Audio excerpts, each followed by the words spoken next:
আমরা আসলে আসছি আমাদের যে ঈদের যে আনন্দটা এটা একটু ভাগাভাগি করে নিতে। আর আপনাদের কাছে আমরা সবসময় একটা জিনিস চাই, সেটা হচ্ছে দোয়া। আমি একটা কথা সবসময় বলি যে একতাই শক্তি সামাজিক সংগঠন সবসময় প্রতিযোগিতা করে নিজের সাথে। এই ঈদের পরে আমরা আবার আরেকটা কর্মসূচি দিয়েছি এবং বৃহৎ আমরা একটা বড় কর্মসূচি করব। আমরা বাচ্চাদেরকে স্কুল ব্যাগ উপহার দিব, আমরা যেন আগামীতে আরো বেশি মানুষের কাছে পৌঁছতে পারি। এর জন্য আপনাদের জন্য কাছে দোয়া চেয়ে আমি আমার বক্তব্য শেষ করছি। আসসালামু আলাইকুম। এই ক্ষুদ্র আয়োজনে আমাদের সামনে যারা আজকে আপনারা মেহমান হিসাবে আমাদের দাওয়াত কবুল করে আপনারা আজকে এই জাতীয় কবি কাজী নজরুল হলে এসেছেন, আপনাদেরকে অগ্রিম ঈদ শুভেচ্ছা জানাচ্ছি। অর্থাৎ আমরা আজকে 15 বছর ধরে বিভিন্ন সামাজিক কর্মকাণ্ড করে থাকি। এখানে এই একতা শক্তি পরিবার যারা আছে, এই ছেলেগুলোই আজকে 15 বছর ধরে মানবিক সেবা করে আসছে। তারা নিজেরাই তাদের পকেটের টাকা দিয়ে এবং বিভিন্ন জায়গায় আমি বিভিন্নভাবে সাপোর্ট দিয়ে আমি ধরে রেখেছি।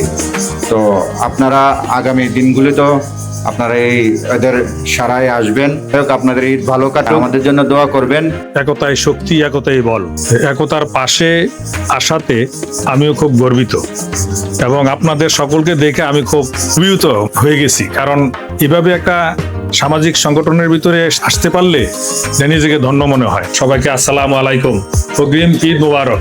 আসলে আমাদের সকলেরই মন আছে কিন্তু ধন নাই। ধন যারা আছে তার আর মন নাই।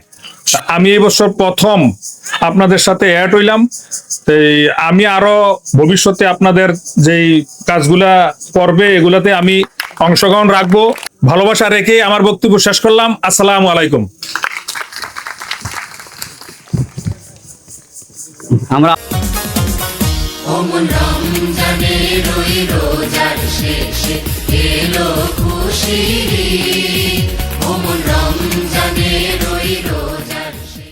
যতই কান্না ততই হাসি, একতা শক্তিকে আমরা সবাই ভালোবাসি। পানে রসুল্লাহ। রমজানের ওই রোজার শেষে এলো খুশির ঈদ।